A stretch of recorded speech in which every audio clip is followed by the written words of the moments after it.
Bon, bonsoir à tous. Je suis Tawhid Chtiwi, je suis président du directoire et directeur général de Mian Business School. Ravi de vous accueillir en cette soirée autour de cette thématique-là qui est très très importante pour l'école et qui est dans le cadre de la chaire Apicil portée par le professeur Guillaume Sonnen, ici présent, et puis à laquelle on va avoir la participation de plusieurs professeurs de l'école et puis de différents invités que Thibault aura le plaisir de vous présenter tout à l'heure. Juste deux mots sur le sujet, avant de passer la parole à notre partenaire, à M. Philippe Barré, qui est directeur général du groupe Apicil, sur la période actuelle, qui est une période évidemment assez complexe et qui est témoin d'un grand besoin de justice sociale, puisqu'on va parler de justice aujourd'hui, avec des gilets jaunes, avec des syndicats qui sont dans la rue, avec des étudiants qui sont pareil dans la rue, avec évidemment des demandes très très variées de justice sociale, de meilleure répartition des richesses, d'égalité d'accès aux services, de retraite, d'éducation et de plein de sujets qui témoignent aujourd'hui d'une aspiration sociétale très très forte et qui est à l'œuvre dans nos sociétés. Et évidemment, dans cette période actuelle, on se pose la question sur le rôle de l'entreprise dans cette dimension et dans cette aspiration sociale qui est en œuvre. Et on dit, est-ce qu'on doit rester en tant qu'entreprise à l'écart de tous ces mouvements? Et quel est le rôle qu'on souhaite jouer? Il y a un rôle économique très très fort, naturel, mais aussi les entreprises doivent avoir un rôle sociétal et doivent contribuer à faire émerger une certaine justice sociale déjà dans leur entreprise pour pouvoir par la suite avoir un impact sur l'environnement qui les entoure. Alors quand on parle de ces concepts-là, et aujourd'hui il y a 2 ou 3 concepts, si on veut revenir sur le titre, justice, équité, émotion. J'évoque la notion de justice en entreprise et un certain nombre de dirigeants me disent c'est quoi la justice sociale dans votre entreprise? Ils disent oui, mais bien sûr, on a des règles, on a un manuel de procédure. Je dis non, je ne parle pas du manuel de procédure ou des règles, je parle de justice sociale, c'est-à-dire une sorte de reconnaissance, un respect des droits et du mérite de chacun. C'est qu'il y a une confusion très très forte entre ce qui est écrit dans un manuel de procédure et ce qui est de l'esprit et du fonctionnement et de la culture de l'entreprise. Quand on leur dit c'est quoi l'équité dans votre entreprise, ils me disent on a une charte managériale. Et là aussi, on dit bon, non, c'est pas une question de charte. La charte, elle est figée. L'équité doit être adaptable, flexible. Elle doit être une sorte de justice naturelle avec effectivement l'appréciation de ce qui est dû à chacun. Quand on leur dit et l'intelligence émotionnelle dans vos organisations, ils disent si, on a une intelligence, un programme d'intelligence artificielle. Non, c'est l'intelligence émotionnelle, pas l'artificielle. C'est une sorte d'intelligence humaine dans laquelle on va retrouver un certain nombre de concepts, confiance, l'accomplissement, l'ouverture au changement, le travail d'équipe, la collaboration, l'inspiration, l'influence, la gestion des relations, etc. etc. Donc, évidemment, quand on parle de tous ces concepts-là, on a tendance à se poser beaucoup de questions sur le rôle et sur la culture qu'on doit avoir dans nos organisations et qui doivent dépasser tous les concepts classiques qui sont des concepts durs, de capital, on parle de capital aussi ici, d'expertise, de manuels de procédure, de règles, de chartes, et pouvoir dire comment on peut contribuer à faire émerger des concepts beaucoup plus abstraits, mais qui font la performance de nos organisations et qui ne doivent pas être de simples règles écrites dans un manuel ou dans effectivement une charte, mais qui doivent être une culture d'entreprise qui doit émerger et qui va permettre de développer de nouvelles intelligences, au-delà des intelligences classiques qu'on développe dans nos organisations, qui sont de nature en lien direct avec les logiques de compétences et qui sont cette intelligence sociétale qu'on doit développer et aussi une sorte d'intelligence émotionnelle qui doivent être aussi effectivement source d'inspiration, d'innovation et de transformation de nos organisations. Voilà une petite introduction pour ce thème et quelques questionnements. Et puis je passe la parole tout de suite à Philippe Barré, directeur général d'Apicil.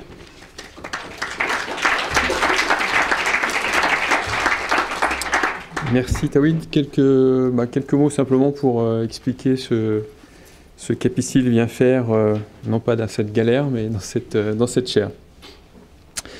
Donc, comme je pense tout le monde le sait, Apicil, c'est un groupe de protection sociale. Donc, notre métier, c'est de réparer les dégâts causés au capital santé des salariés dans les entreprises. Et ce que l'on cherche à faire, c'est d'aller au-delà de la réparation et d'être, autant que faire se peut, d'accompagner nos nos clients, les entreprises, les salariés, dans une démarche de prévention. Bon, démarche de prévention qui est d'autant plus nécessaire que, comme vous le savez sans doute, si vous êtes DRH, chef d'entreprise, on assiste plutôt à une explosion en ce moment des arrêts de travail,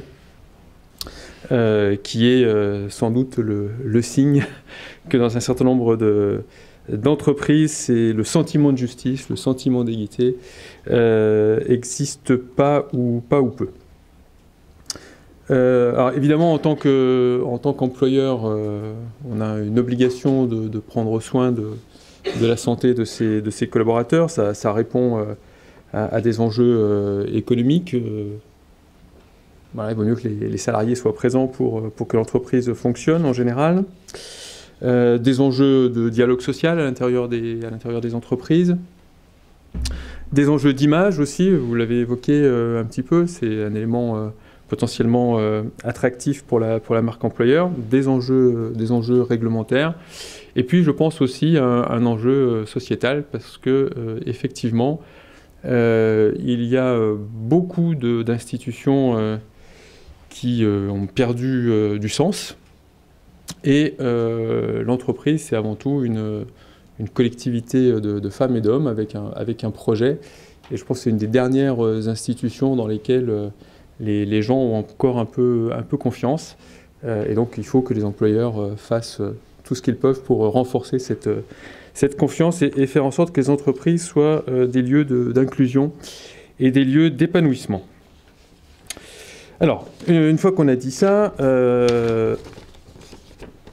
on est chez Apicil assez persistant sur le thème performance sociale égale performance économique. Ça fait une bonne dizaine d'années qu'on travaille sur ce sujet. Et avec une insatisfaction latente et permanente qui est que autant, je pense que tout le monde est à peu près convaincu qu'il existe une corrélation entre le bien-être des collaborateurs au travail et la performance de l'entreprise. Autant il n'y a pas ou peu de travaux scientifiques qui démontrent la causalité et que la première entraîne l'autre. Et donc l'objet de la chaire Apicil, c'est ça. Donc Guillaume, il ne reste plus beaucoup de temps pour faire cette démonstration. J'essaye là de vous faire passer une émotion positive.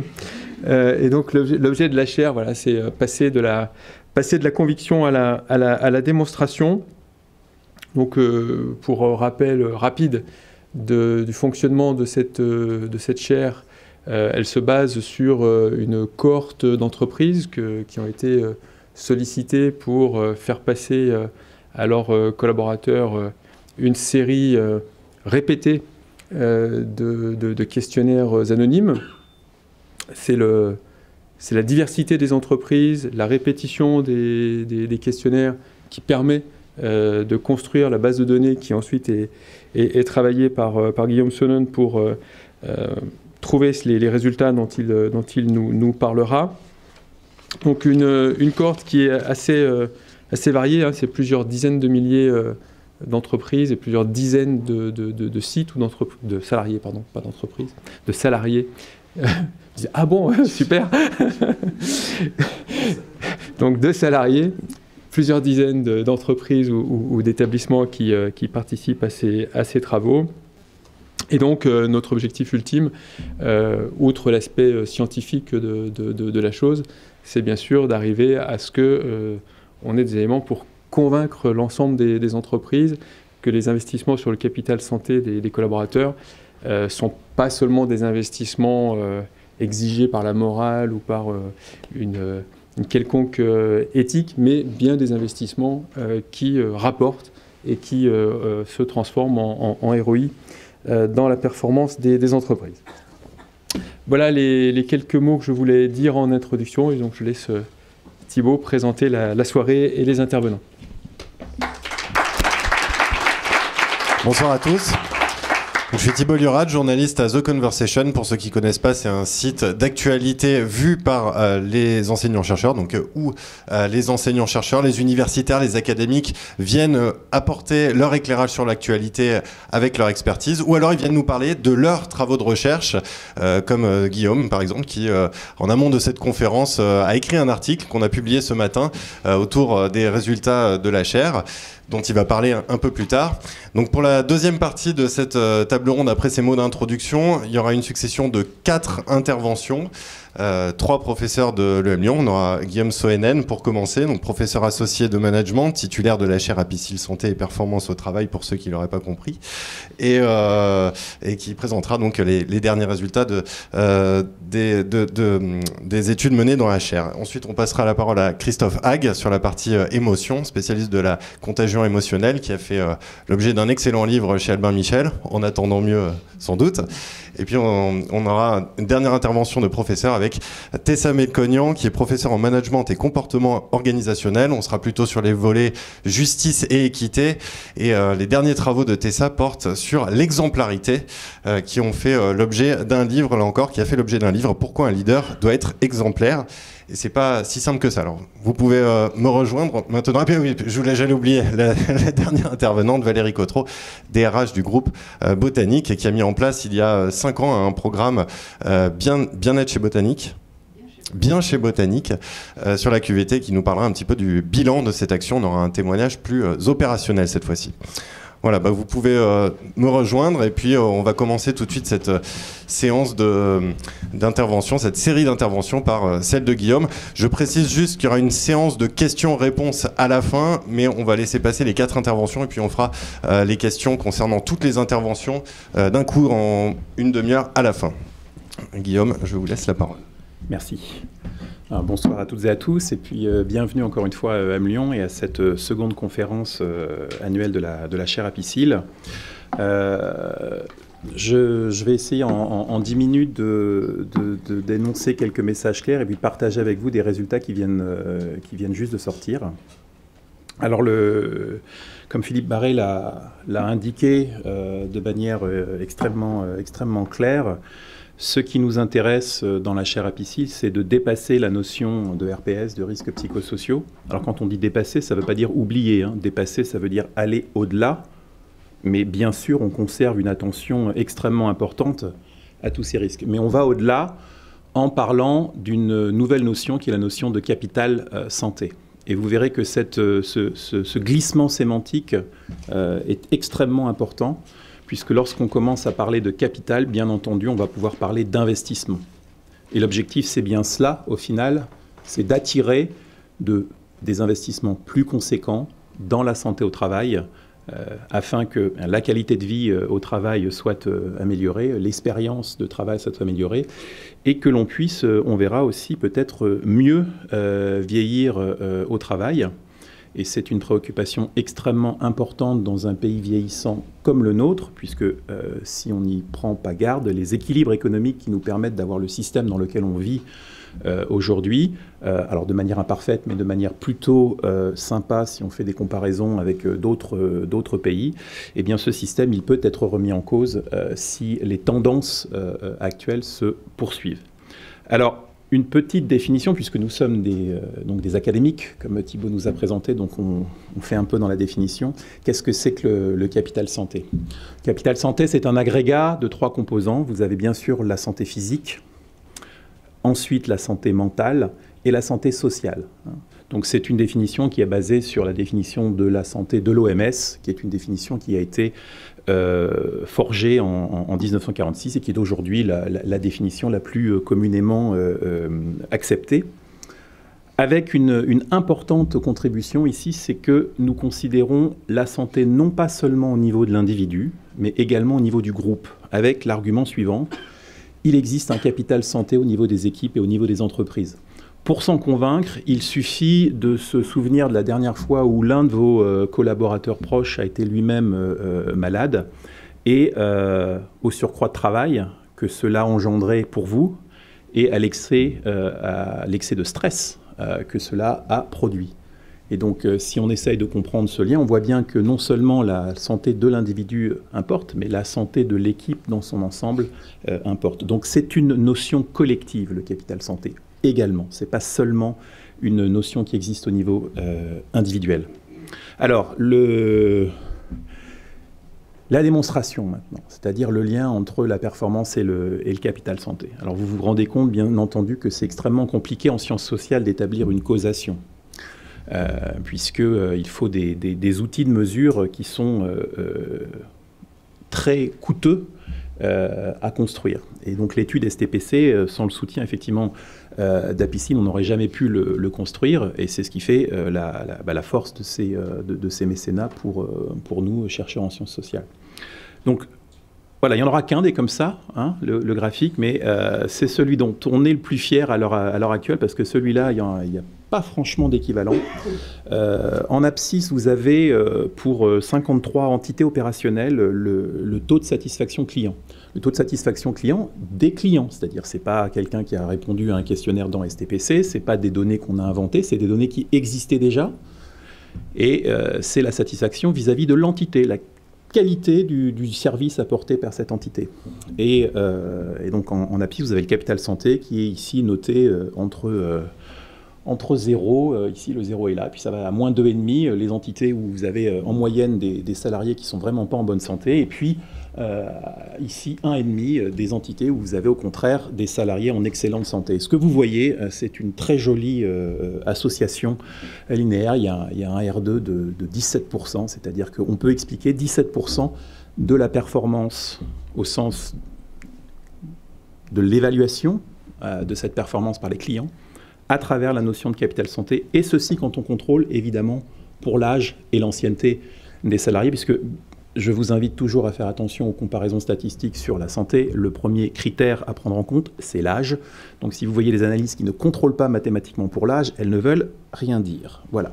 Donc, petit message. Donc là, vous avez un système qui, bien entendu, contrôle pour cette dimension et qui montre quand même un lien extrêmement fort. 17%, ça peut vous paraître peu, mais en réalité, en sciences sociales, c'est énorme.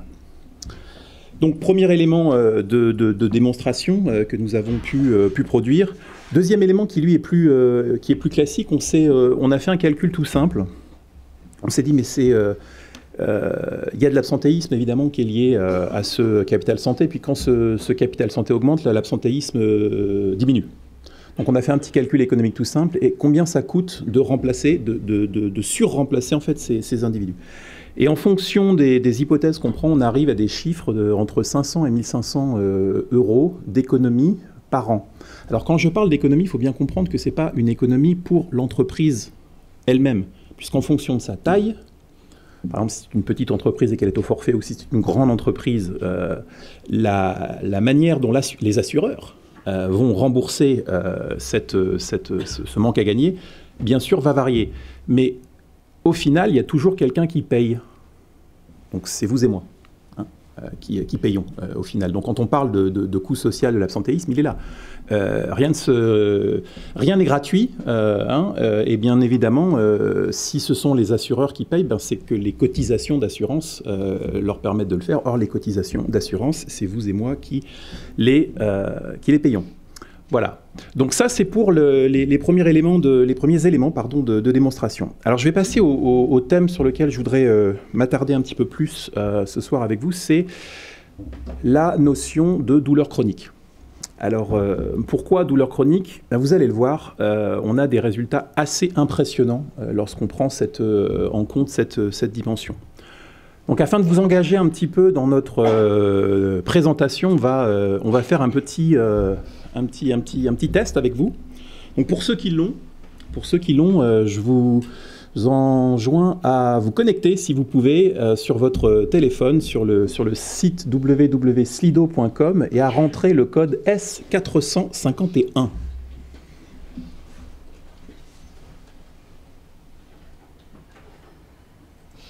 Alors c'est live, hein. Je vous donne une petite illustration du technostress là. Le code c'est S451. Le dièse aussi. Non, pas le dièse.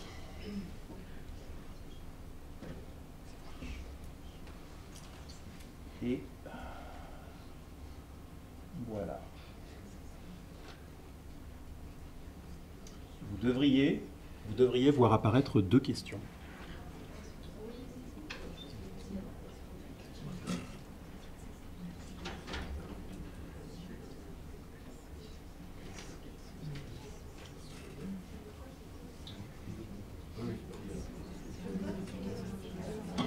Le code, il est repris là, S451.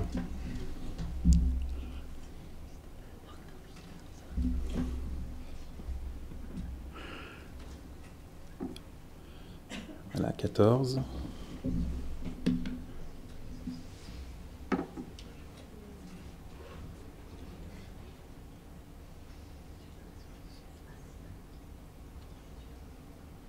On a assez de réponses pour voir. Alors, non, results visible. Afficher le résultat. C'est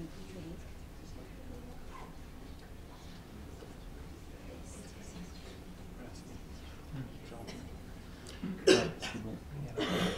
Il affiche le résultat. On va revenir à la conférence de l'année prochaine. Voilà, donc la première question c'était souffrez-vous de douleurs permanentes ou récurrentes depuis plus de 3 mois? Ah, des gens qui sont en train de changer d'avis au fur et à mesure que... Vous êtes...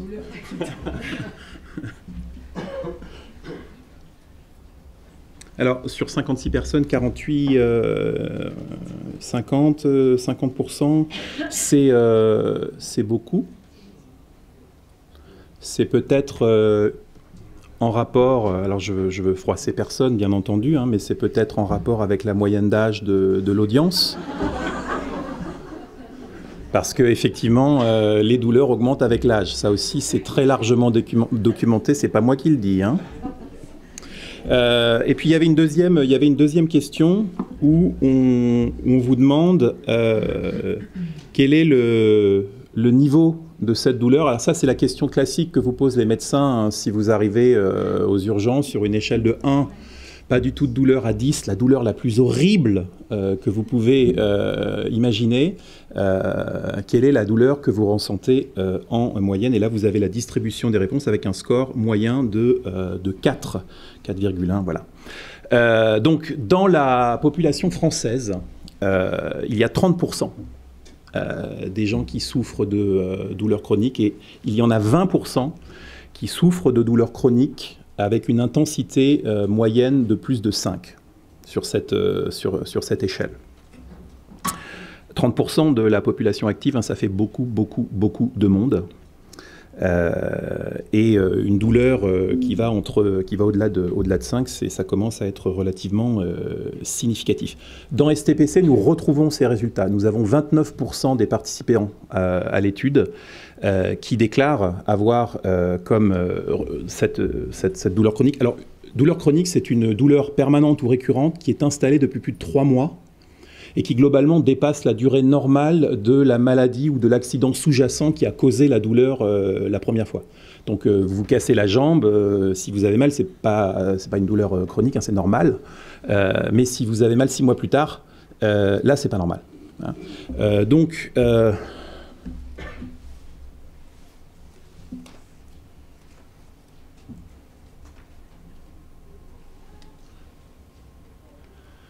les douleurs sont... Alors les plus fréquentes, c'est le mal de dos. Hein, 27%, ce sont les douleurs dans le dos.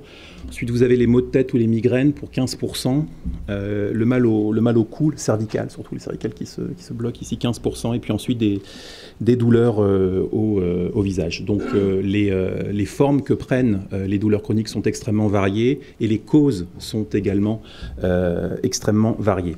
Alors, ce qui va nous intéresser maintenant, c'est de voir quel est l'impact que ça a sur la santé, bien entendu, et puis les comportements au travail. Et dans notre échantillon, donc là on a un peu plus pas loin de 2200 réponses sur lesquelles on base ces analyses, il n'y a pas d'autres dimensions qui segmentent notre échantillon de manière aussi forte. Et vous allez le voir, dans ce tableau, les écarts montrent les différences de moyenne entre les 30% de personnes, donc les 29% qui déclarent avoir des douleurs chroniques, et les 71% qui disent ne pas en avoir. Tous ces écarts sont très fortement significatifs d'un point de vue statistique. Donc bien entendu, tout en bas, la santé physique, 16% en moins, bien entendu, on s'y attendait. Bien-être subjectif, moins 17%, c'est également très fort, hein, c'est les relations sociales qui sont atteintes. La santé mentale, c'est que, entre guillemets, 8%, mais c'est beaucoup déjà. Et puis vous voyez ensuite les constantes qui sont plus descriptives du rapport au travail. Vous avez un engagement au travail qui est réduit de 5%, on a moins d'énergie, donc c'est plus difficile de s'engager. Du coup, comme on s'engage plus difficilement, on a également un soutien au changement qui est moins fort. On a un sentiment d'injustice accru. Alors, je laisserai ma collègue vous expliquer si c'est une cause ou un effet ou si c'est les deux à la fois. Et puis, on a aussi une perception détériorée du leadership, c'est-à-dire qu'on se sent moins bien traité par les leaders de l'organisation. Donc, vous voyez, c'est extrêmement significatif, hein, puisque ça veut dire que ces personnes-là forment un groupe, alors pas un petit groupe, 30% c'est un groupe important, avec une expérience, une relation, un vécu dans l'entreprise qui est totalement différent de celui des autres salariés. Et je pense que c'est assez largement méconnu aujourd'hui comme phénomène. Deuxième élément pour continuer ma distinction entre ces deux groupes, vous voyez que ces personnes ont également... Alors, ils déclarent deux choses. Avoir une exposition au risque physique plus importante et plus fréquente. Donc là, on est plutôt sur des phénomènes de cause, sans doute. Donc, évidemment, hein, par exemple, parmi les risques physiques, vous avez le risque vibratoire. Donc si vous avez des TMS en lien avec un risque vibratoire, on peut imaginer que c'est une cause. L'exposition au risque émotionnel, c'est-à-dire ça sera plus Christophe qui pourra élaborer sur ce sujet-là, mais on voit que ces personnes se déclarent être plus exposées au risque émotionnel. Et puis enfin, on voit que le stress ressenti, plus 25%, c'est-à-dire que ces personnes sont plus stressées au travail, peut-être parce qu'elles sentent justement qu'elles sont en difficulté. Donc un stress élevé vous fait faire des tas de choses, ça perturbe votre sommeil, ça vous entraîne dans des réactions parfois émotionnelles fortes. Et enfin, et c'est sans doute le plus préoccupant dans cette série de statistiques, ces personnes rapportent percevoir des violences au travail 50% de plus que les autres salariés. Alors, est-ce que c'est parce que se sentant plus fragiles, ils perçoivent, par exemple, une agression verbale, si vous êtes en pleine forme, elle glisse sur vous. Si vous êtes déjà un peu fragile, peut-être que ça vous touche plus profondément. Mais il y a aussi l'idée inverse, hein, c'est qu'au bout d'un moment, vous embêtez les gens. Parce que vous êtes toujours un peu à la traîne, peut-être, vous avez du mal, donc vous vous appuyez de plus en plus sur vos collègues, et puis au bout d'un moment, vos collègues, ils en ont marre. Et donc du coup, vous avez objectivement, effectivement, plus d'animosité tournée vers vous. Là encore, on n'est pas capable de dire dans quelle proportion c'est l'un ou c'est l'autre, il y a probablement un peu des deux. Voilà, donc en conclusion, ça sera mon dernier transparent après celui-ci, cette situation de la douleur chronique est absolument importante à prendre en compte, mais il y a quand même de l'espoir. Et c'est ce que cette dernière planche vous montre, c'est que quand on regarde de manière dynamique, justement, parce qu'on a un design longitudinal et que l'on peut suivre l'évolution de la santé des individus au travail sur la durée, on a classé ces individus entre ceux qui ont vécu sur 6 mois une dégradation de leurs conditions de travail et ceux qui ont connu une forte amélioration de l'organisation ou des conditions de leur travail. Attention, pas que la QVT, hein, c'est aussi la nature du travail lui-même. Eh bien, on voit très clairement que ceux qui ont perçu des améliorations de leurs conditions de travail ont également très fortement augmenté leur santé mentale et leur santé sociale, alors que ceux qui ont connu une dégradation ont aussi connu une dégradation de leur santé mentale et de leur santé sociale. La santé physique, sur 6 mois, par contre, elle bouge peu parce qu'elle est plus stable. Voilà ce que je voulais partager avec vous ce soir. Merci beaucoup, Guillaume. Je rappelle que tous les chiffres sont consultables sur The Conversation dans l'article qui a été publié ce matin. Alors, on va passer la parole à Christophe. Donc, on voit bien dans ce qu'a dit Guillaume qu'au-delà de la souffrance que peut représenter la douleur physique, il y a un mécanisme qui se met en place qui est de l'ordre du ressenti, donc de l'émotion. Et également, ça vient mettre un petit grain de sable dans les interactions entre individus. La contagion émotionnelle, c'est donc votre grand sujet. Christophe Hague, vous avez étudié cette contagion émotionnelle dans des milieux extrêmes, auprès des astronautes, auprès des négociateurs du RAID, auprès des stars de la finance. Et vous avez éclairer, chercher à analyser ces témoignages à l'aune de la recherche et des dernières recherches en psychologie comportementale. Alors vous allez sans doute enchaîner après cette intervention de Guillaume en nous donnant peut-être quelques mécanismes pour se prémunir de ces risques négatifs qui surviennent en entreprise, par exemple à l'occasion des douleurs chroniques. Alors comme tu sais Thibaut, je réponds jamais à tes questions en fait, mais je fais à côté. Mais je voulais juste rebondir sur le dernier mot Tu verras que je t'ai même pas posé de question, hein, je t'ai juste lancé. mais sur ton dernier point, sur la dégradation mentale et physique, je pense qu'il faut commencer à se poser des questions quand on reste aussi dans des organisations malades. C'est-à-dire qu'il y a un effet aussi un peu pervers là-dedans. Et le simple fait de rester dans ces organisations est un signe de dégradation mentale et physique qui t'amène à te transformer. C'est une espèce de vampirisation, une morsure de vampire qui fait que tu deviens en fait le monstre que tu n'as jamais voulu être. Donc ça, moi tu me parles de conseils à donner ou de choses comme ça qu'on peut partager. Je pense qu'à un moment, quand vous vous sentez pas bien, quand vous commencez à multiplier les troubles psychosomatiques, que vous digérez mal, que vous dormez mal, qu'il y a des niveaux de stress jamais atteints, barrez-vous en fait. Et j'étais l'autre jour sur France Inter avec...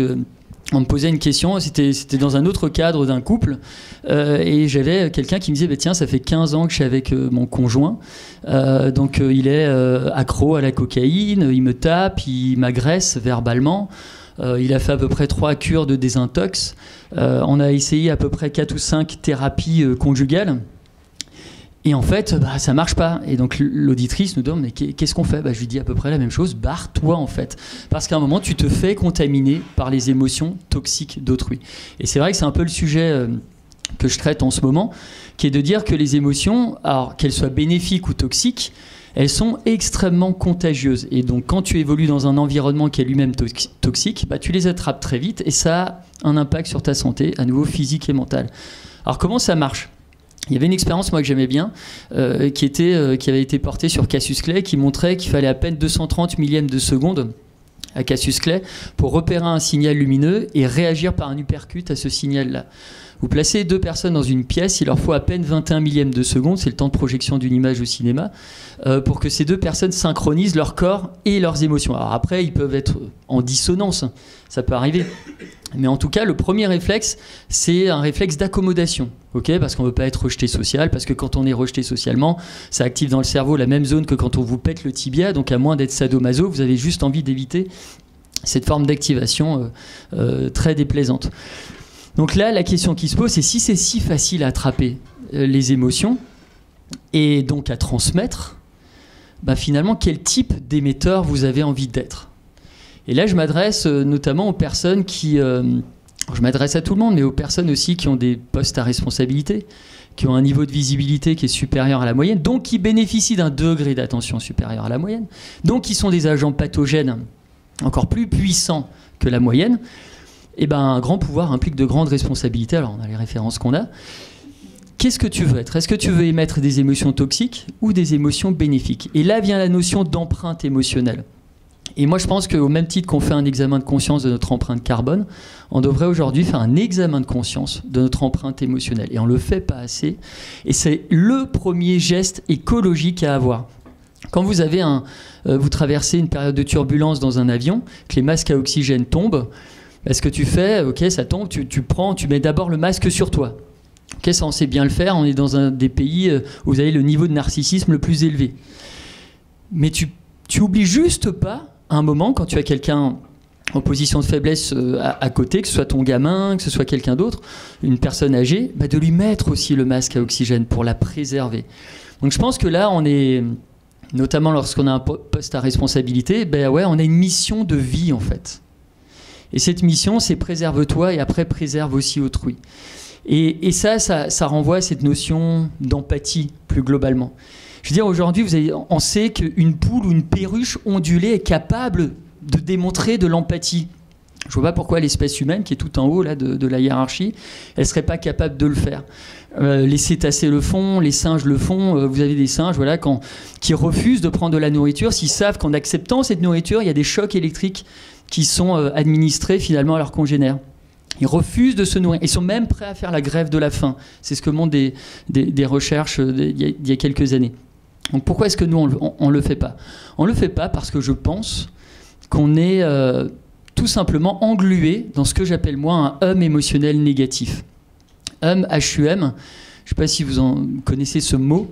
En fait, c'est un bruit sourd, c'est un bourdonnement qu'on entend ici et là sur cette petite boule bleue et qui est interprété par des catastrophistes comme la trompette de l'Apocalypse. Et qui dit, tiens, c'est un signe avant-coureur que la Terre va imploser, qu'elle va se rebiffer parce qu'à force de lui taper dessus, à force de taper dans ses ressources, ben, elle se défend. Et moi, j'ai juste voulu transposer ce concept-là, une dimension un peu plus psychologique, en disant, bah ouais, peut-être qu'avant que tout implose, on va peut-être s'entre-déchirer aujourd'hui.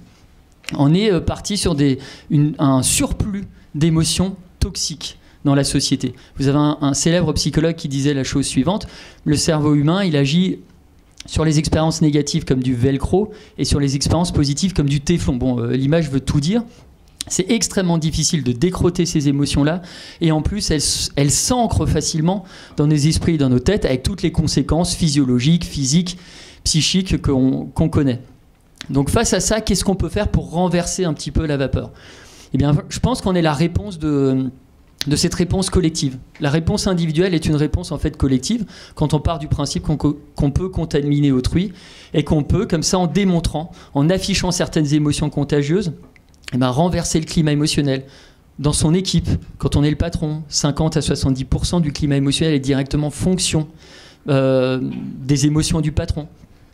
Quand derrière, tu fais un geste dans la rue et que c'est visible, eh ben, tout ça peut avoir un effet de masse. Une contagion de masse peut s'opérer. Quand tu vois qu'un être humain face à un char, alors merci pour le coup aux réseaux sociaux, peut créer une émotion mondiale et faire que les gens conscientisent sur un problème géopolitique et plus que ça, bah, c'est puissant en fait, la contagion de l'émotion. Donc tout ça pour dire, voilà, on a une partie du solution, donc on est tous responsables. Donc l'empreinte émotionnelle, j'ai commencé par les managers, par les personnes à responsabilité, mais cette responsabilité-là, bah, on la porte tous en nous. Et je crois qu'aujourd'hui, on a à être conscient de ça parce qu'on sera jugé sur ça plus tard, vraiment. Ce que je voulais dire, c'est qu'un peu pour contrecarrer ça, alors je sais que j'ai 10 minutes, mais j'ai 3 minutes, pour contrecarrer ça, bah, y a tout un tas de travaux qu'on mène, notamment aussi avec Tessa, sur le fait que y a peut-être certaines compétences, comme les compétences émotionnelles, ce qu'on appelle l'intelligence émotionnelle, qui peuvent permettre à un moment de rendre un individu moins toxique, ou de diminuer en tout cas son impact toxique sur les autres. Et ça, je crois que c'est quelque chose de fondamental et qui devrait être pris en considération par la plupart des RH s'ils faisaient vraiment leur job. Alors, je ne sais pas s'il y en a dans la salle, mais je trouve que c'est une faute professionnelle de ne pas s'intéresser à ça et de ne pas mettre en place des outils qui existent aujourd'hui. Tu ne peux plus dire « je ne savais pas », parce qu'aujourd'hui, il y a des outils qui permettent de ne pas faire rentrer dans la bergerie le loup. Okay, parce que quand tu as une enflure toxique extrêmement contagieuse au niveau de ces émotions-là qui peut faire beaucoup de mal. Alors, ça englobe tout un tas de catégories, ça va de l'hystérique au pervers narcissique, c'est des hybridations un peu de tout ça. Bon, bref, quand derrière, tu sais que tu peux un peu les limiter à l'entrée et stopper, ben, fais-le. Parce qu'une fois qu'ils sont dans la bergerie, ils sont extrêmement durs à décroter, comme une émotion toxique que tu attrapes très rapidement. C'est un peu comme les lapins dans la verte prairie écossaise. Bon, bah, à un moment, ils pullulent, quoi. Hein. Ils se reproduisent. Ils vont recruter des gens qui sont un peu à leur image. Là, je le constate tout le temps.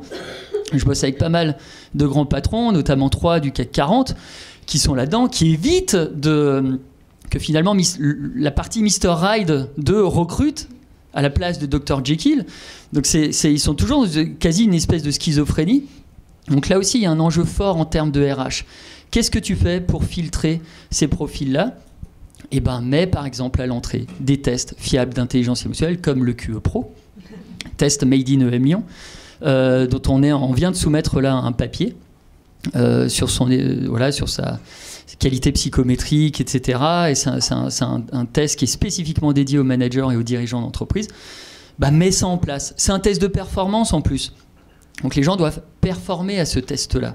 C'est difficile pour eux de céder au doux chant de la désirabilité sociale et de se montrer plus émotionnellement intelligents qu'ils le sont en réalité quand ils passent ce test-là.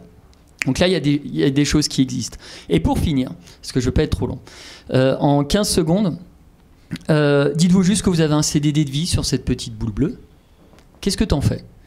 Moi, quand je vais voir Nando Parado, qui est un des survivants du crash dans la Cordillère des Andes dans les années 70, je ne sais pas si vous vous souvenez, cette équipe de rugby, ils mangeaient les cadavres pour survivre parce que la faune et la flore n'étaient pas assez nutritives. Lui, il te dit, en fait, tu vois, à un moment, j'avais des montagnes à droite, j'avais des montagnes à gauche. J'ai dû choisir, en fait, ma propre mort. J'avais aucun espoir. J'étais en basket, j'avais un petit panier avec des copeaux de chair humaine. J'avais rien. J'étais pas câblé pour gravir à chaque fois ces monts de 5000 mètres d'altitude, etc. Il a survécu. Et il me disait, tu sais, en fait, quand je suis revenu à la vie normale, dans mon quotidien, j'ai pas trouvé que les décisions étaient plus difficiles que celle de choisir sa propre mort. Donc il n'y a pas, en fait, de décisions difficiles dans la vie, vraiment. Il y a beaucoup de décisions qui ne sont pas prises. Quand vous parlez avec un Thierry Boiron, il vous dira que là-dessus, on est extrêmement constipé. On ne décide pas assez. On ne choisit pas assez. Moi, je vous invite juste à faire un peu plus confiance à vos émotions. C'est quasi un laxatif naturel. Merci. Merci Christophe. Nando Parado était un sacré leader en plus. Tous les travaux de la contagion émotionnelle, sur la contagion émotionnelle, sont également à retrouver sur The Conversation, puisque nous avons enregistré une série de podcasts sur la question, une série de podcasts qui s'appelle 21 millisecondes, justement. Tu me permets juste, 15 secondes, parce qu'on a parlé de santé et tout. Il y a des travaux aujourd'hui, alors il y a différents modèles de l'intelligence émotionnelle, mais spécifiquement sur la santé, qui vous montrent que un individu qui développe son intelligence émotionnelle dès le plus jeune âge, c'est une psychologue et un économiste célèbre qui ont publié, qui bossent à Louvain, une étude longitudinale et qui montre que quand d'entrée de jeu, dès la crèche, tu travailles ton niveau d'intelligence émotionnelle, donc ta capacité à raisonner avec les émotions, à les réguler et derrière avoir un comportement qui colle à la situation, tu augmentes de 10% en moyenne le score d'intelligence émotionnelle dans la population de ces individus-là. Et tu diminues de 10% des coûts de santé associés à des carences en intelligence émotionnelle. Donc l'autre jour, j'étais invité par Xavier Bertrand et j'avais le même débat avec une ancienne ministre de la Santé. Et je lui ai dit, mais attends, par rapport au trou de la Sécu, un moment, développe ça et tu vas réduire de manière significative la consommation de boîtes d'anxiolytiques, de boîtes d'antidépresseurs qui viennent un petit peu en termes de béquilles pallier à ces carences émotionnelles. Tu as moins de mots MAUX de tête, de ventre, de dos, tu avais une slide là-dessus aussi. Il y a plein de résultats là-dessus, tu es en meilleure santé physique, psychique, etc. Et je m'arrête là. Merci Christophe. On va passer la parole à Tessa, donc sur le volet justice, équité, comme levier de performance. Et tes derniers travaux s'intéressent à la notion d'exemplarité. Alors, est-ce que dans la panoplie du leader exemplaire, il y a cette attention à sa contamination émotionnelle ? Oui, je vais me déplacer juste. Voilà, parce que de manière un peu plus classique que mon collègue Christophe, j'avais prévu quelques transparents. Peut-être juste, effectivement, moi je vais éclairer aussi un peu l'aspect cognitif, parce qu'avec Christophe, on a vu la dimension émotionnelle. Même si, bien sûr, séparer la pensée de l'émotion, c'est un peu artificiel également. Parce qu'on sait très bien que tout ça, ça interagit, et ça interagit très vite. Mais moi, je voudrais vous ramener juste à la considération, effectivement, de peut-être comprendre qu'est-ce qui nous arrive en ce moment. L'explosion des arrêts maladie, l'explosion des taux de burn-out, l'explosion du stress. Et vous n'avez pas besoin de nous pour savoir que ça touche toutes les couches de la société. C'est pas uniquement les gens qui travaillent. Aujourd'hui, les enfants sont en burn-out. Okay, il y a de la phobie scolaire comme on n'en a jamais connu. Les enfants ne sont même plus capables d'aller à l'école. Donc on assiste effectivement à une explosion des niveaux de stress, à une forme de, quelque part, d'incapacité de l'être humain à faire sens de tout ce qui se passe, qui le paralyse. On l'a vu dans plein de mouvements comme @MeToo qui l'ont mis en évidence pour des choses très précises, mais cette sidération, elle existe aussi dans le cadre scolaire, elle existe aussi malheureusement dans le cadre professionnel, et elle vient nous interroger complètement, vous en tant qu'acteurs des ressources humaines, nous en tant qu'acteurs qui essayons d'accompagner les managers, les leaders de demain, pour essayer de faire changer ça. Donc moi je reviens juste sur le contexte un tout petit peu. Se dire effectivement, la difficulté qu'on connaît aujourd'hui, c'est l'incertitude qui est croissante. Ma difficulté, c'est de faire sens de ce qui m'arrive. Et effectivement, ça touche tout le monde. Et la complexité est grandissante. Donc je repasse pas, vous connaissez très bien. Donc le changement, c'est maintenant, sans qu'on sache forcément exactement comment on doit y aller et où. On a un fort changement structurel qui bouscule énormément les repères des individus dans les structures, qui leur pose la question de quel sera demain mon avenir. Et vous savez que l'être humain est très réticent à penser l'incertitude. Quand il est face à l'incertitude, il cherche des raccourcis pour répondre. Donc on va voir ensemble quels sont les raccourcis qu'il va chercher. Et ensuite, nous le vivons tous dans nos organisations respectives, la charge augmente, mais pour des raisons de survie des organisations, le nombre d'individus qui sont là pour réaliser les tâches, lui, n'augmente pas à la vitesse des changements organisationnels. Donc tout ça, ça génère effectivement du stress, des difficultés, des douleurs chroniques, tout un ensemble de choses qui sont très bien mis en évidence par Guillaume et Lacher et qui nous interrogent tous au niveau de notre responsabilité. Ma responsabilité écologique, comme le dit Christophe, en quoi moi je prends soin de mon état pour prendre soin des autres, ces autres étant mes collaborateurs, mes collègues. On insiste aussi, la contagion, elle est à même niveau. Mes pairs, c'est moi aussi qui induis ou pas un environnement qui va être favorable, mes enfants aussi. Voilà, ce que je leur fais vivre, comment je les aide et comment je les équipe. Donc, il y a 2 mécanismes dont je vous parle ce soir qui permettent un petit peu de réduire l'incertitude. Il y en a bien sûr d'autres. Christophe va parler des émotions, mais moi, je voudrais vous parler un petit peu de la justice, évidemment. La justice, le fait d'être juste, d'avoir un comportement juste. Donc, moi, je redescends vraiment sur le niveau du comportement. Et je sais que Valérie, elle pourra aussi le mettre en évidence dans tout le travail qu'a fait Botanique autour de cette question. Et le deuxième, c'est l'exemplarité. L'exemplarité est aussi un mécanisme comportemental. On va le voir ensemble. C'est quelque chose que vous voyez assez rapidement, d'ailleurs, chez les gens qui le sont, comme chez ceux qui ne le sont pas. C'est comme pour la justice, on perçoit très bien les 2 extrêmes du continuum. En général, au milieu, c'est-à-dire les gens sont moyennement justes et moyennement exemplaires. En général, ils ont un impact sur nous qui est, moyen, tout à fait. Donc, pourquoi c'est aussi important, la justice? Ça fait des siècles que cette question existe. De toute façon, pour les philosophes, elle a toujours été au cœur du questionnement, tout comme l'exemplarité d'ailleurs.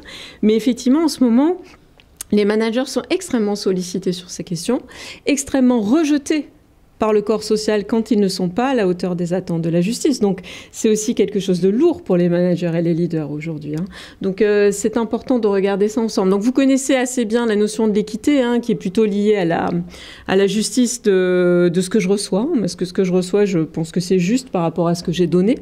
Mais il y a d'autres formes de justice. On a parlé un petit peu des procédures. Et Taouid disait on ne peut pas le réduire à ça. Et c'est vrai. Par contre, de temps en temps, il y a des entreprises qui sont très largement en défaut de justice procédurale, c'est-à-dire qu'elles ne sont pas assez claires sur les procédures qui sont en place et sur comment elles fonctionnent. Surtout qu'en France, on a une petite taxation culturelle sur la question, puisqu'on n'est pas une culture procédurale de nature. Donc, pour venir sur ça, ça nous demande un petit effort. Et il y a une autre forme de justice qui est extrêmement importante.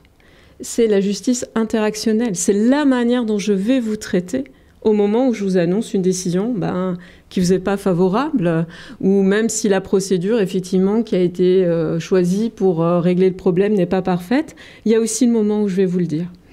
Et ce moment-là, Dieu sait si on le redoute en tant que manager et qu'on le redoute aussi en tant que collaborateur. Donc parce que c'est lié à des émotions, et parce que Christophe pourra en parler aussi s'il y a des questions à ce sujet, parce que je redoute l'émotion négative et souvent je vais fuir. Je vais mettre une armure de froideur et d'extrême professionnalisme pour vous annoncer quelque chose de négatif. Et vous allez souffrir doublement. Et moi, je crois m'être protégée, mais en fait, moi aussi, je souffre. À moyen terme, j'ai des conséquences physiologiques de mon acte qui vont me rattraper. Donc vraiment, cette idée de la justice, ce qui est intéressant, c'est qu'elle touche celui qui reçoit, mais aussi celui qui donne.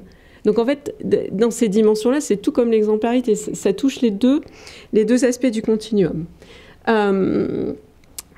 Guillaume en a mentionné certains, mais je les rappelle, hein, ça fait 50 ans déjà qu'on travaille sur la question de la justice, qu'on sait à quel point le fait d'être un manager juste, ça a des impacts positifs au travail, sur la satisfaction, sur la collaboration, sur la volonté de rester dans l'entreprise, sur l'engagement dans ce qu'on appelle des comportements citoyens, dans la volonté de faire vivre une RSE, etc. On le sait. Par contre, ce qui se passe quand il n'y en a pas, c'est aussi intéressant, ça fait une dizaine d'années qu'on a des travaux qui lient justice et santé. Hein, et voilà, on a du stress, on a du burn-out, on a des inflammations chroniques qui vont potentiellement donner des maladies chroniques, on a des problèmes de sommeil, on a des problèmes coronariens. Voilà, donc l'absence de justice va impacter très fortement la santé des individus et tout particulièrement une forme de justice qui est celle-ci. J'insiste, c'est pas que les autres n'ont pas d'impact, mais celle qui va le plus nous affecter, physiologiquement, moralement, émotionnellement, c'est la manière dont on va être traité. Donc moi j'insiste beaucoup sur cette dimension parce qu'aujourd'hui on a besoin de dignité. Philippe Barret disait que l'entreprise est encore un des lieux où on peut construire quelque chose et où les gens ont encore confiance et cherchent du sens. À nous de leur donner ce sens. Et on peut le faire. On peut le faire grâce à des dimensions comportementales qui ne sont pas compliquées. Et en plus, si je les mets en place, elles vont me nourrir moi aussi. Sur le plan de ma fierté personnelle, de ma fierté professionnelle et de l'engagement que je prends avec les collaborateurs. Je travaille avec les managers et j'avais déjà eu l'occasion avec Thibaut d'aborder ce sujet. Moi, je ne vois que du désamour de la fonction managériale. Plus personne ne veut occuper ces fonctions. Les gens disent « Oh, non, merci ». Ça aurait été avec plaisir, mais là, je vais rester dans ma petite expertise, peut-être dans 3 ans. Hein, revenez m'en parler. Parce qu'effectivement, cette question de l'humain, ça devient un stress majeur et je ne sais pas ce que je vais en faire. Donc, je me retire. Et souvent, malheureusement, les gens qui se retirent sont les gens qui sont les bonnes personnes pour être des managers. Parce que ceux qui vont vous dire « Ouais, c'est bon, j'y vais », pardon, parfois peuvent avoir des personnalités limites. C'est-à-dire qu'une forme d'empathie un peu limitée qui peuvent nous faire du mal. Donc, effectivement, ces questions-là, la manière dont je vais vous annoncer les choses est très importante et ça a des dimensions à la fois émotionnelles et cognitives. Alors, on pourra parler dans les questions de qu'est-ce que ça veut dire que pouvoir aider nos managers à être plus justes, et il y a plein de manières de le faire, donc ça c'est important, mais j'insiste aussi sur une deuxième dimension. Parce que un petit point, c'est pas de la théorie, mais c'est sur notre condition humaine. Christophe a mentionné, les animaux ne se torturent pas. Nous, oui, on est capable de torturer nos congénères. Même si d'ailleurs, on n'est pas d'accord avec le principe en plus, hein, c'est ça qui est bien. Hein. Il y a beaucoup de gens aujourd'hui qui sont pris en défaut d'exemplarité alors qu'ils ont une morale et une éthique personnelle qui est forte. Donc il peut y avoir des écarts entre ce que nous pensons et c'est nos valeurs et comment nous nous comportons. Et ça, c'est très important de le comprendre parce que l'être humain, il est à la fois un individu qui existe tout seul, qui a besoin d'être reconnu. Donc il y a la justice distributive, la justice procédurale. J'ai besoin qu'on reconnaisse ma distinction, mais je suis profondément un être grégaire. J'ai profondément besoin de faire partie d'un collectif. Et cette tension que je vis en permanence entre ma différence et mon appartenance au collectif, elle m'amène, selon comment ça s'opère, à être parfois plus ou moins éthique. Et nous, dans l'entreprise, on doit à la fois reconnaître l'individu dans sa contribution, dans ce qu'il fait, dans sa différence, mais on doit aussi lui offrir un lieu d'appartenance collective. Un lieu dans lequel il va trouver de la dignité à faire partie d'un collectif, et il va se sentir traité, on va dire justement par rapport au groupe. Et c'est vrai que la justice et l'exemplarité, elles adressent les deux dimensions. Le respect de l'individu dans sa différence, mais aussi son appartenance à un collectif. Et j'insiste parce que je pense que c'est ce qui nous manque aujourd'hui au niveau de la société, de pouvoir faire vivre les gens dans un collectif qui a du sens, même s'il est hiérarchisé, même s'il y a de la différence de traitement, à partir du moment où elle est justement expliquée. Donc voilà, je me dépêche parce que l'exemplarité, je vous en dis juste un mot, vous n'avez pas besoin de moi pour vous savoir qu'on est en crise à ce sujet. Le gouvernement, le président, ce sont des questions qui se posent tous les jours, de savoir le devoir d'exemplarité, comment je soutiens, comment on sanctionne quand il y a apparemment un manquement à ce sujet. Sachez une chose, c'est comme la justice, l'exemplarité, c'est tout sauf la perfection de l'individu. Ce n'est pas ça, ce n'est pas être parfait parce que justement ça serait complètement castrateur. Et je vois beaucoup de dirigeants qui disent « Non mais moi je ne peux pas être parfait surtout, donc il ne faut pas me parler d'exemplarité ». Non, l'exemplarité c'est pas d'être au-dessus de la masse et de guider. C'est pas toutes ces conceptions d'un moi au-dessus des autres qui emmèneraient ou qui se tromperaient jamais. Au contraire, l'exemplarité c'est beaucoup plus simple, c'est ne vous demander que ce que moi je m'astreins à faire. Donc si moi je vous demande d'être plus juste dans vos comportements avec vos collaborateurs, moi en tant que dirigeant, c'est ma vigilance Okay. Si je vous demande dans le cas de fusion-acquisition de jouer la coopération avec la nouvelle entité parce que nous n'avons pas d'autre choix que de coopérer, alors moi, dans tous mes gestes, je mets en place de la coopération. Donc c'est vraiment simple, tout le monde la comprend. Les enfants comprennent très bien le concept d'exemplarité. Hein. Si vous leur dites de ne pas mentir, mais qu'ils vous entendent mentir à votre belle-mère pour lui dire que vous ne venez pas au déjeuner de Noël, ils vont tout de suite vous le faire remarquer. Je pense que vous avez pu vous en apercevoir. Donc, les ingrédients de l'exemplarité, c'est comme pour la justice, il faut une relation d'autorité. Et j'insiste, hein, tout ce qu'on échange ensemble, l'autorité n'est pas une mauvaise chose, c'est la manière dont on la met en place et la manière dont on va outiller nos managers pour la faire vivre. Et aussi, il faut une demande d'effort. Donc, effectivement, l'exemplarité, elle a une importance particulière aujourd'hui parce que le corps social dans son ensemble est soumis à une demande d'effort intense. Effort d'adaptation, effort d'ajustement. Il y a des menaces sur les retraites qui concernent aussi comment on va vieillir. Il y a des enjeux au travail, d'adaptation. Et donc, moi, plus on me demande des efforts, plus je regarde autour de moi comment les figures d'autorité qui m'entourent se comportent. Donc, c'est l'attention accrue que vivent d'ailleurs les managers et les dirigeants avec une certaine forme de... Des fois, c'est dur pour eux. Hein. Ils aimeraient être un peu plus libres, de ne pas être épiés dans leur moindre comportement. Mais les gens regardent et ça, c'est la réalité de ce qu'on vit. Et il faut qu'on vive avec ça. Parce que si vous pouvez choisir les comportements qui sont importants pour vous en tant que leader et les mettre en œuvre dans vos comportements, vous allez montrer la voie et vous allez renforcer le collectif. Parce que vous allez faire deux choses en faisant ça. C'est-à-dire que vous allez montrer aux gens qu'il est possible d'avoir des comportements différents. Et c'est ça que la société attend aujourd'hui. Elle l'attend de ses leaders politiques, mais elle l'attend aussi des leaders organisationnels. Vous allez montrer que c'est possible, vous allez renforcer le sentiment de confiance des individus, vous allez renforcer leur satisfaction, leur volonté de coopérer, qui à terme vont jouer favorablement sur leur santé. Et surtout, vous allez leur donner le sentiment que vous êtes au cœur du collectif que vous faites vivre et que vous n'êtes pas au-dessus des autres, donc au-dessus des lois, donc au-dessus de la justice. Donc voilà. Un élément pour dire justice et exemplarité, à nous de le faire vivre pour la meilleure santé de tous. Voilà. Merci Tessa. On va terminer cette série d'interventions en passant de la théorie à la pratique avec Valérie Cotreau, donc directrice des ressources humaines chez Botanique, naturopathe par ailleurs. Et chez Botanique a été mis en place il y a 5 ans le programme Bien chez Botanique, un programme QVT, qualité de vie au travail. Vous allez nous en tirer un rapide bilan, mais d'abord, est-ce que vous pouvez nous présenter dans les grandes lignes la société Botanique ? Alors, ici, je pense qu'à Lyon, tout le monde connaît Botanique. Lève le doigt ceux qui ne connaissent pas Botanique. En tout cas, l'activité principale, donc, c'est le commerce de plantes, végétaux et de tout produit qui concourt au bien-être. Donc, c'est un groupe qui est totalement indépendant. Dont le siège social est en Haute-Savoie. C'est une vraie entreprise familiale, avec deux grands actionnaires qui sont Luc Blanchet et Éric Boucher. En Haute-Savoie, donc, le siège a donc 170 collaborateurs et nous avons 70 sites, 70 jardineries sur l'ensemble du territoire. Il y a à peu près 2500 collaborateurs qui travaillent pour Botanique. L'entreprise est née en 1995, donc on va fêter les 25 ans là prochainement. Donc moi, ça fait 20 ans que je travaille chez Botanique. Donc je suis rentrée en tant que conseil juridique. Et puis j'ai eu la chance de me voir proposer ce poste de DRH et j'ai créé tout de suite la politique sociale.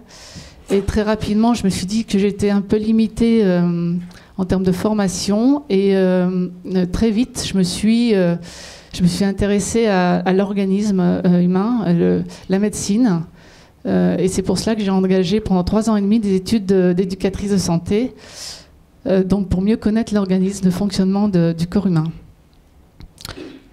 Donc d'abord j'ai donc un PDG qui est très axé social et qui m'a permis vraiment de m'épanouir dans la politique sociale de l'entreprise et qui m'a permis aussi de m'ouvrir donc aux chercheurs, aux différents outils qui permettent d'améliorer la politique sociale de l'entreprise. Donc très vite, nous avons travaillé ensemble sur d'abord la qualité managériale dans l'entreprise. Il y a de ça 15 ans, nous avons travaillé avec Jacques Fradin, qui est neuropsychiatre, qui a créé l'Institut de médecine environnementale sur Paris et qui tout de suite nous a conseillé de travailler sur la prévention du stress dans l'entreprise. Donc sur les émotions, enfin à partir des émotions, il nous a dit qu'il fallait aider les managers à les dépasser pour être plus lucides et pour mieux voir quelle était l'interaction qu'ils créaient avec ses collaborateurs. Et en tout cas, le manager, au travers de ce programme, a un objectif, c'est de travailler sur la prévention de son stress. Parce que le stress est très toxique, comme vous le savez, comme il s'est dit auparavant. Donc ça a été la première pierre qu'on a posée à l'édifice. On a créé des programmes de formation à destination de nos managers visant à prévenir leur stress et à mieux comprendre leur fonctionnement pour être mieux avec leurs équipes. À la suite de ça, donc j'ai entrepris ces études de naturopathie et tout de suite, à la fin de ces études, Luc Blanchet m'a demandé de mettre en place un programme beaucoup plus large visant le bien-être dans l'entreprise. Donc j'ai vraiment eu cette chance d'être épaulée, d'avoir cette confiance du patron d'entreprise. Et donc on a travaillé ensemble sur cette démarche qui est économique et sociale et qui vise dans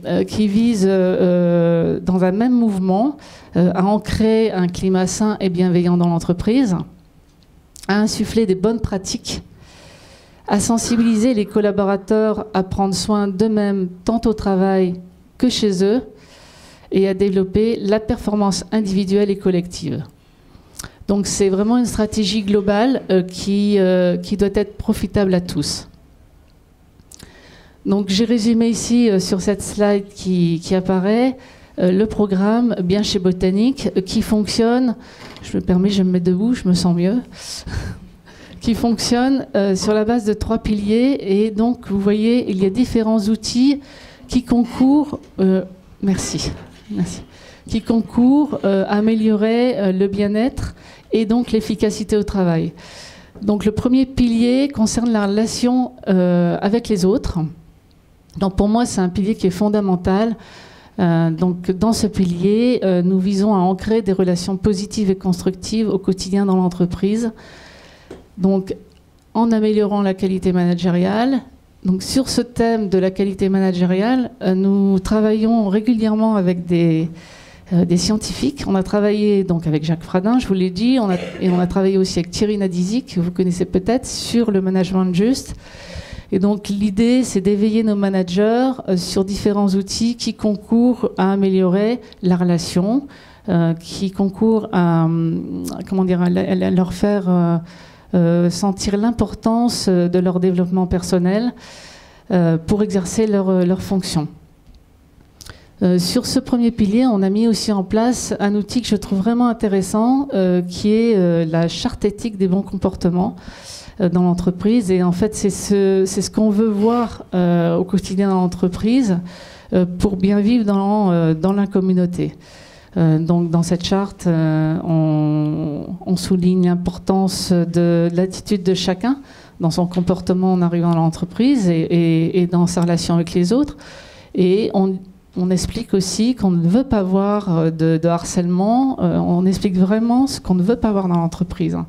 Le harcèlement, le taux de discrimination, et on demande qu'il y ait du respect. En fait, c'est du bon sens, mais ça va mieux en le disant. Les outils sont tout de même importants parce qu'ils donnent un cadre clair et écrit pour chacun des collaborateurs. Ensuite, sous le pilier 2, nous avons réuni tous les outils qui concourent à améliorer les outils de travail et l'environnement de travail. Donc ça concerne les conditions de travail, l'organisation du travail qu'on essaye d'améliorer chaque jour. Et dans ce deuxième pilier, il y a l'item qui concerne l'équilibre vie privée, vie professionnelle, qui est vraiment aussi très important. Comme vous le savez, si vous êtes client chez nous, nos magasins sont ouverts 7 jours sur 7 et c'est vraiment compliqué pour les collaborateurs d'avoir une vie équilibrée dès lors que les relations proches ne travaillent pas le dimanche, par exemple. Donc on fait très très attention à l'établissement des plannings de travail. Donc pour cela, chaque manager doit récolter les contraintes de vie privée de ses collaborateurs, doit être sensible à ce thème pour faire en sorte que l'équilibre vie privée vie professionnelle soit bien intégré dans son management. Et enfin, le troisième pilier concerne la santé, la prévention de la santé. Donc c'est d'ailleurs sur ce pilier que j'ai rencontré donc sur cette thématique, j'ai rencontré Guillaume. Donc, nous mettons en place des outils qui préviennent et qui essayent de maintenir, en tout cas, la santé dans l'entreprise. Donc, ces outils sont tirés de la naturopathie, donc, qui est une médecine reconnue par l'OMS et qui est une médecine dite intégrative, et qui s'ouvre d'abord à l'hygiène de vie. Donc ça, c'est vraiment très important. Donc on forme, pour ceux qui le souhaitent, tous les collaborateurs qui souhaitent améliorer leur hygiène de vie, donc avec la nutrition, la remise en mouvement. Ensuite, on coach nos managers qui le souhaitent à la prévention du stress par un naturopathe, donc individuel. Donc là, il y a un programme d'une année qui est mis en place pour tous ceux qui souhaitent. Savoir que quand j'ai lancé ce programme, 95% des directeurs de magasins ont levé le doigt, donc souhaitaient être accompagnés par un éducateur de santé pour améliorer son hygiène de vie. Ensuite, on a travaillé avec Apicil aussi pour améliorer notre mutuelle, notre assurance complémentaire maladie. Et de concert, on a mis en place des remboursements sur les médecines intégratives, des paniers de santé, même les massages à chiche sont remboursés par Apicil. Donc, bon, c'est un petit clin d'œil, mais ça s'est très bien passé et la mutuelle est prise en charge à 70% par l'entreprise. Alors, maintenant que je vous ai listé très brièvement tous ces outils qui fonctionnent d'une manière systémique, qu'est-ce que je peux vous donner comme résultat ? Donc, les 2 premières années de la mise en place du programme, on a vu baisser notre taux d'absentéisme maladie de 10%. Aujourd'hui, donc, ce taux est de 3,5% et il stagne depuis 3 ans, mais en tout cas, il n'augmente pas. Et d'après les lectures que... Bon, je vois Guillaume qui opine du chef. Il me semble qu'en France, en tout cas, le taux d'absentéisme maladie progresse depuis 2-3 ans. En tout cas, chez nous, il n'augmente pas. On a aussi un autre indicateur de performance qui est la satisfaction des collaborateurs dans l'entreprise. Donc le taux de satisfaction augmente chaque année. On a un baromètre permanent dans l'entreprise et aujourd'hui, il est de 61%. Mais chaque année, on essaye de gravir une marche supplémentaire. Et on a décidé il y a 1 an, c'est d'ouvrir la richesse de ce programme à l'ensemble des collaborateurs qui l'améliorent par l'intermédiaire d'un lab RH et donc qui expriment des idées donc au sein de leur magasin ou au siège ou bien pour le groupe, des nouvelles idées pour améliorer le programme. Voilà. Qu'est-ce que je peux dire en conclusion ? Pour moi, c'est un vrai bonheur de travailler sur ce sujet en tant que DRH. La route est longue, et puis ça n'a pas été si facile que ça au départ. Par exemple, j'ai mis en place des salles de ressourcement dans les magasins. J'ai eu quand même, il y a 5 ans, les consciences n'étaient pas aussi évoluées qu'aujourd'hui. Et ça n'a pas été toujours très évident pour que les managers comprennent l'intérêt de mettre en place ces outils. Et c'est vraiment grâce au soutien, j'ai dit 3 fois, mais je le redis encore une fois, de mon dirigeant qui m'a vraiment aidé, que j'ai pu mettre en place tous ces outils. Aujourd'hui, ces outils sont vraiment plébiscités par tous les managers qui en ont compris l'intérêt. Et je trouve que c'est chouette, quoi. C'est une belle aventure. Merci beaucoup. Alors il nous reste quelques minutes pour prendre des questions dans la salle. Alors on peut pas faire circuler le micro parce qu'ils sont attachés, mais si vous voulez lever la main et parler très fort, libre à vous, n'hésitez pas à poser des questions. Est-ce qu'il y a un premier volontaire? Non, pour le moment non. Allez-y monsieur. Laurent Mozo, je suis DRH de Bayer France. Moi je me pose la question dans les comparaisons internationales, à quel point notre pays peut être dans une perspective peut-être assez toxique. Enfin, quand je regarde les comparaisons, la confiance qu'on se fait dans la société en général, c'est une des plus basses au monde. Et ça me pose beaucoup de questions sur l'avenir de notre pays et qu'est-ce qu'on peut faire aussi en tant que citoyen au-delà de notre rôle dans l'entreprise. Enfin, déjà, si vous avez un modèle de compréhension du pourquoi, parce que je n'arrive même pas à comprendre pourquoi on en est là. Et ça me pose beaucoup de questions. Christophe, c'est pour toi ça. C'est la fin de ton livre.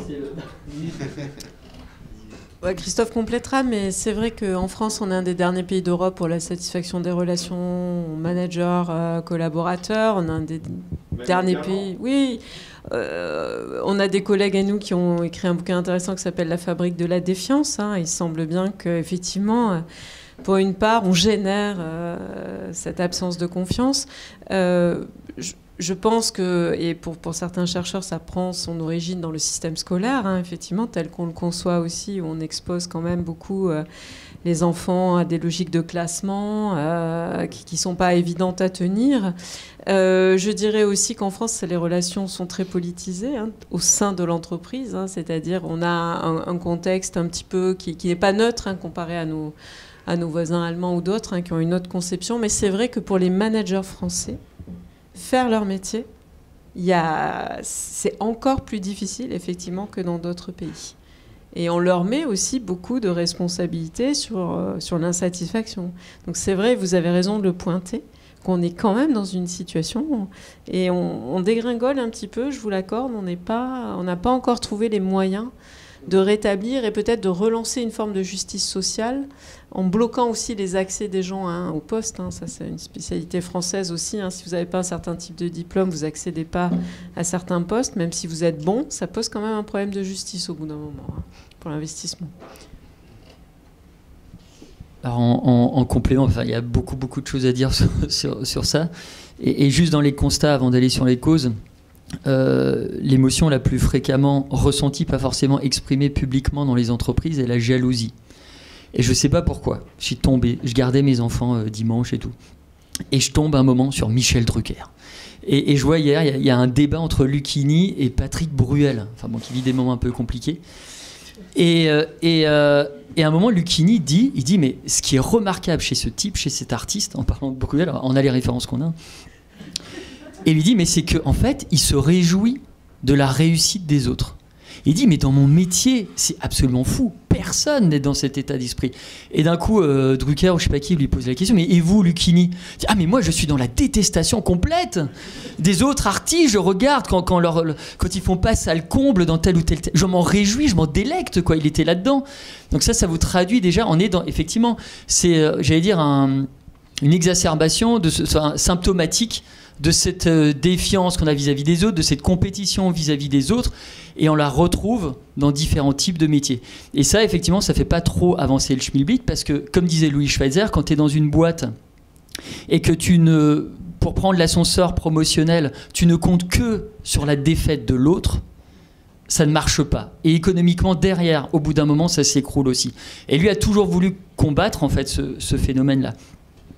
Après, il y a, dans les explications, il y a plein de choses. C'est-à-dire qu'on est aussi traditionnellement, philosophiquement, dans une approche extrêmement critique en France. Et ce qui fait que... voilà, c'est pas voilà, l'exemple.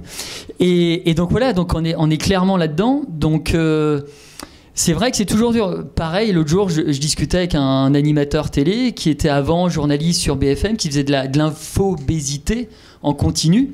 Il est tellement devenu obèse finalement de ce qu'il bouffait et de ce que derrière il recrachait finalement aux téléspectateurs qu'il a quitté la chose, quasi avec un burn-out.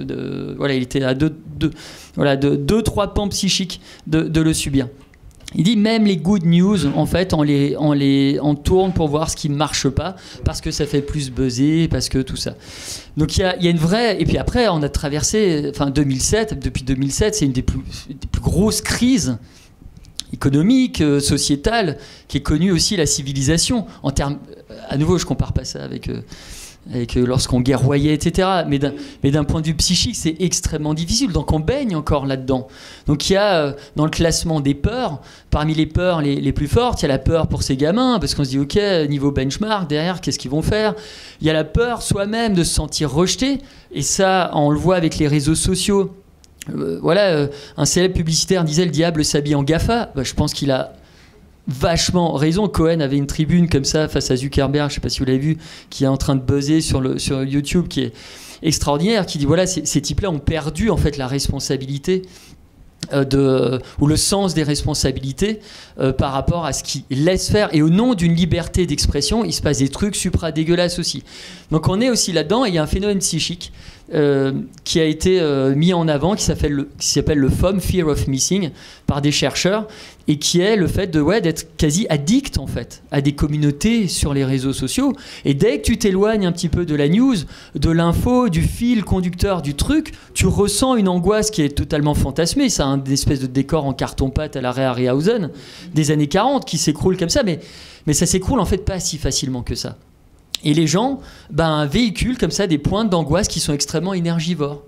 Pour le cerveau, il se fait souvent avoir, il met en place une mécanique extrêmement coûteuse.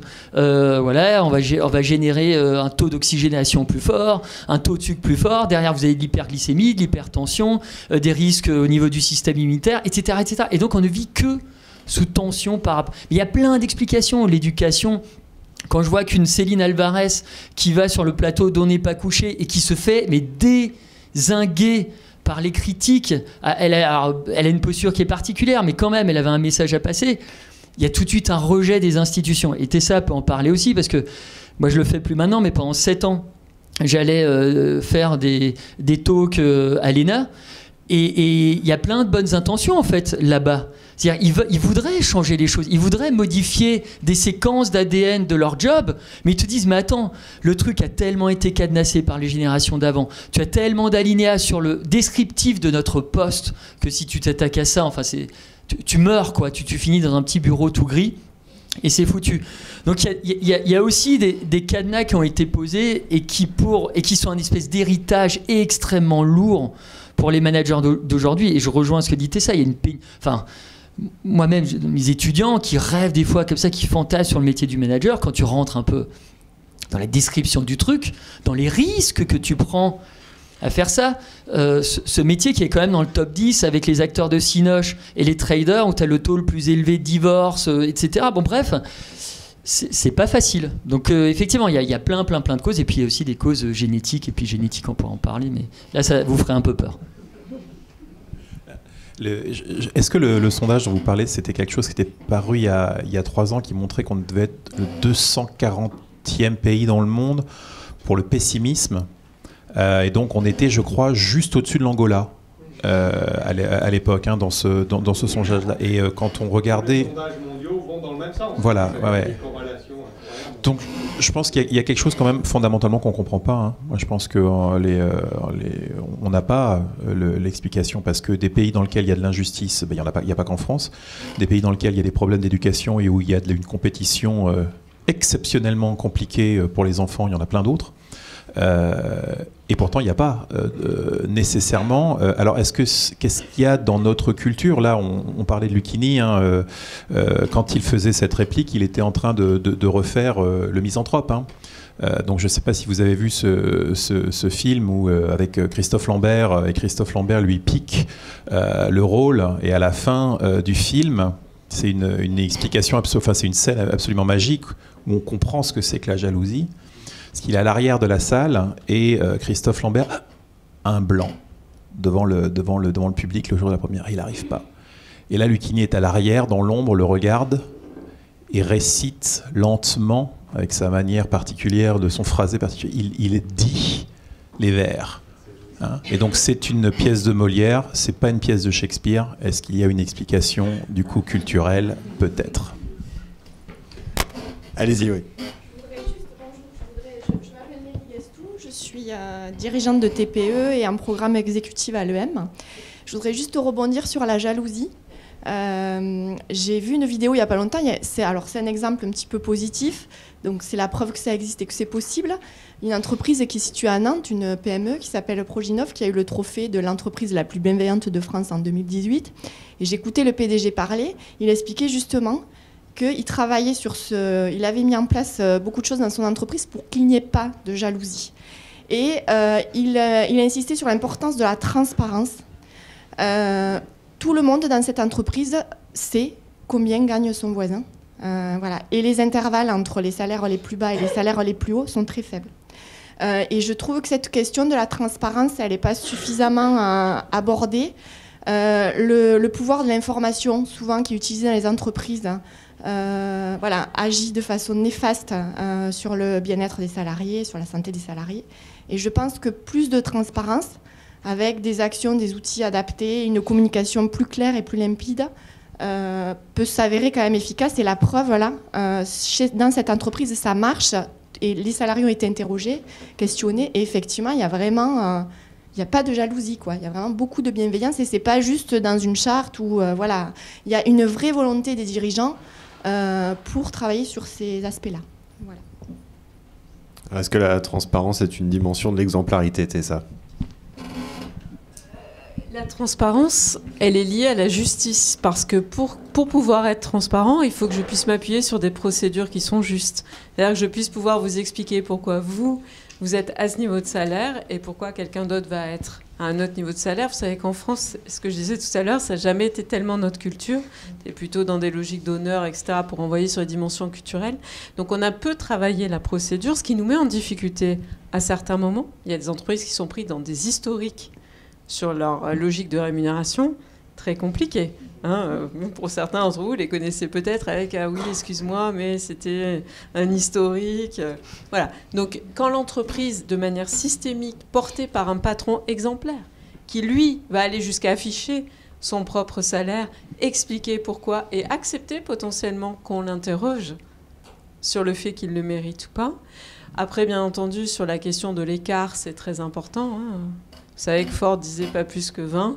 Aujourd'hui, en moyenne, on est à 250. Ça nous pose forcément un problème de justice sociale, je pense. Elle n'a pas besoin d'aller trop loin. Et je pense aussi que pour éviter la jalousie, et ça me fait un petit peu penser à votre question précédente, on n'insuffle pas assez, de mon point de vue, en France, d'émotions positives liées à l'effort, au travail, à la fierté du travail. Je lisais un article de mes collègues militaires sur le panache, qui est la manière de faire preuve de courage.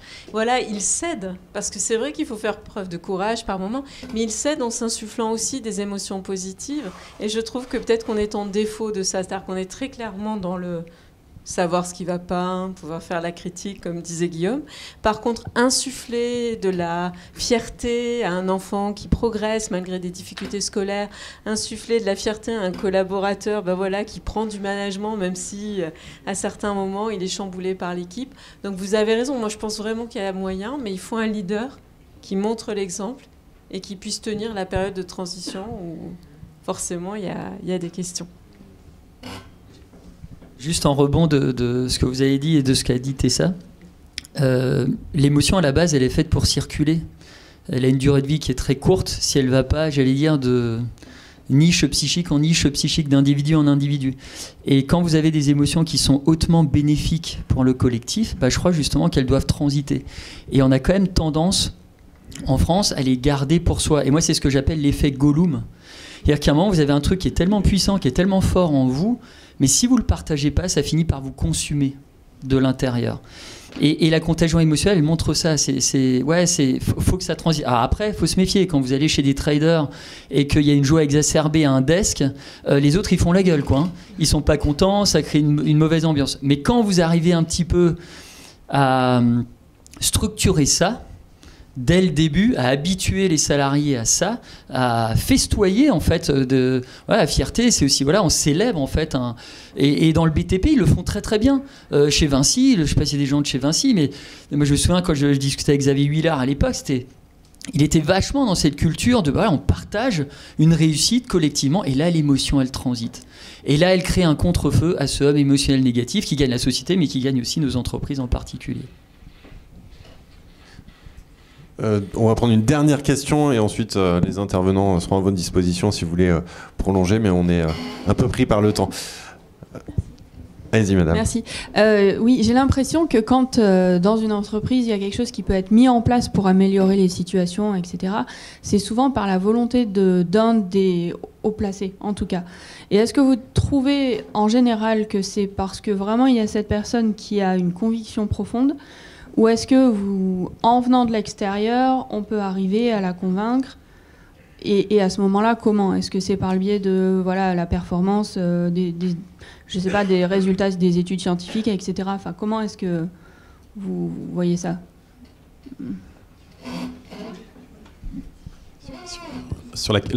Donc si j'ai bien compris, c'est par où arrive le changement.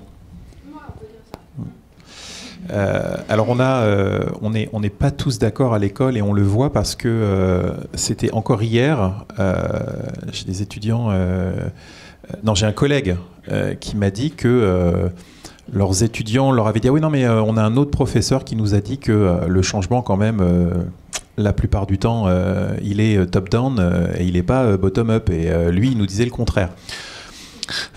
Donc en l'occurrence le professeur dont il parlait c'était moi et effectivement moi le cours que j'ai le plus donné, les interventions que j'ai le plus menées en entreprise, c'est des opérations de transformation et on l'a encore entendu ce soir, les dirigeantes ont un rôle absolument central. Alors, est-ce que c'est culturel ? Est-ce que dans d'autres pays, il y aurait d'autres modes d'action ? Peut-être.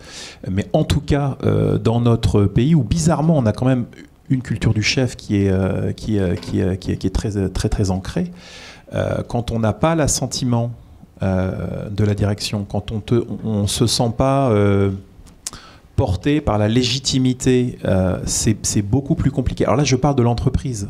Je ne parle pas de la société, puisqu'au contraire, et peut-être en réaction, on voit qu'au niveau social, ces mouvements, et le mouvement des Gilets jaunes en est une illustration effectivement parfaite, on a des approches qui sont beaucoup plus grassroots, qui naissent beaucoup plus du niveau du terrain.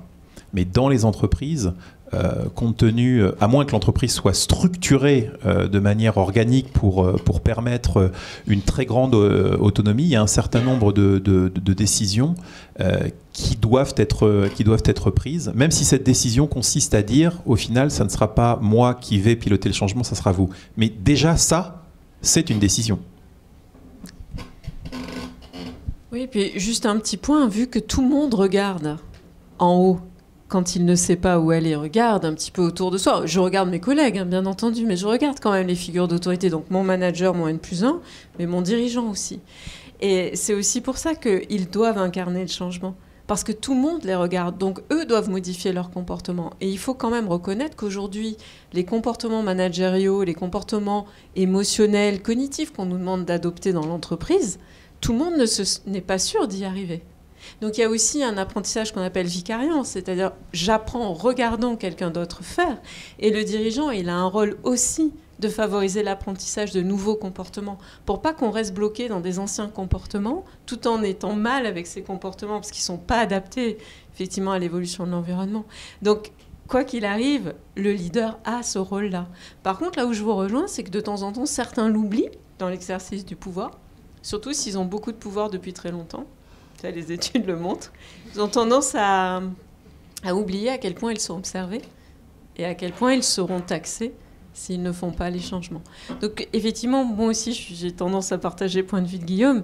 Il peut y avoir de très bonnes initiatives qui montent, mais à un moment, il faut qu'elles soient tenues, soutenues et incarnées par le haut pour qu'elles perdurent. En fait, ma question n'était pas très claire, je l'ai peut-être pas très bien posée. Je pense effectivement que la plupart du temps, ça vient des dirigeants. Enfin, je prends des décisions comme ça, parce que même si c'est une décision que ça vient pour que les dirigeants soient convaincus que c'est vachement important, est-ce que c'est que déjà de base ils ont cette conviction, ou est-ce que de l'extérieur on peut venir vers eux et leur dire regardez l'état de santé générale des employés c'est vachement important? Ma conviction c'est qu'on peut l'apprendre et on l'apprend par l'expérience. Et c'est vrai qu'en France, on revient toujours sur l'éducation, hein, on a un rôle nous en tant qu'institution de management. C'est-à-dire que si je vous expose à emmener des équipes avec une logique d'action très précise, vous allez très vite vous rendre compte que votre comportement de leader, dans le moment de la mission, il est très important. Par contre, en France, quand on a toujours des systèmes de parachutage, pour revenir sur les systèmes comme l'ENA, etc., c'est-à-dire des gens qui sont parachutés au sommet des organisations après 10 ans d'inspection des finances, dans lesquels la question de leur management, de leur capacité à entraîner les équipes ne s'est pas vraiment posée, vous voyez, il y a un écart qui se crée. Donc, moi, je pense qu'on peut l'apprendre. Je pense qu'il y a des gens de conviction. Mais encore plus que tout, je crois à l'apprentissage de ce mécanisme-là pour emmener. Et je pense que la situation va l'exiger. Et quand l'impératif de la situation monte, on voit aussi une sélection de dirigeants différents. Et du coup, avec des convictions plus fortes. Un petit peu comme malheureusement, les situations historiques à forte tension font émerger des leaders différents. Pour ajouter un élément un peu, encore une fois, chiffré par rapport à ça, il y a des études sur le taux de transformation des PME avec des comparaisons entre les différents pays européens et notamment des comparaisons entre l'Allemagne, l'Italie et la France, et où on regarde les formes de changement. Et de ces trois pays, on est le pays où la forme dite défensive des transformations organisationnelles, c'est-à-dire des transformations qui naissent d'une situation économique dégradée qui va engendrer le changement parce que c'est une nécessité, changement qui va souvent s'accompagner d'un changement de direction. Encore une fois, on en revient sur le fait que ce système se vidange par le haut. Alors que dans